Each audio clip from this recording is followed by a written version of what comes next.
Hi, my name is Michelle Smith, and this is for my clinical field experience D intervention implementation. Talking with a special education teacher, I selected this intervention strategy for the students because she was struggling with math using the number line to add and subtract. I talked with my mentor and about the different ways to subtract and add. We talked about mental math, the number line, and manipulatives. I rationalized my choices by understanding that the student was already struggling with the number line, and I thought she needed to visualize the problem. So I decided that manipulatives were the best way to teach her how to subtract and add, and to also visualize the problems at the same time. Once I pulled the manipulatives out and showed her how to add and subtract using them, she immediately grasped the concept. She was able to answer the worksheet questions that she was given and was struggling on working on by herself with the manipulatives, no problem. In the future, I want to use this strategy because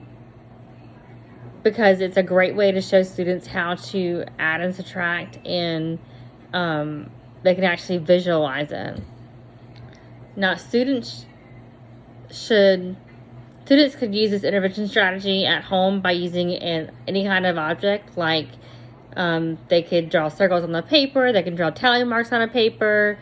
For addition, they can count up the circles or the tally marks and get their sum. On subtraction, they would have to draw circles or tally marks for the big number and then cross off the small number, and whatever is left would be their answer. Students can also use crayons or spoons or even blocks or Legos as manipulatives at their home to help them learn this concept and practice it at home with their parents or guardians. Now, in my future teaching, will use my findings to help teach students there's more than one way to add and subtract, that they can use mental math, where they start at the bigger number, then add up to the smaller number, or subtracting, they start at the small number, and then add the bigger number to get the answer.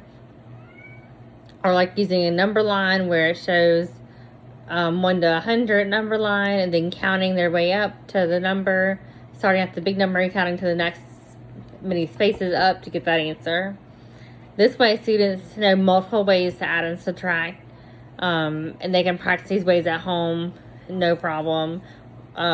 If they don't have any kind of manipulatives, they can also use like just as spoons or anything.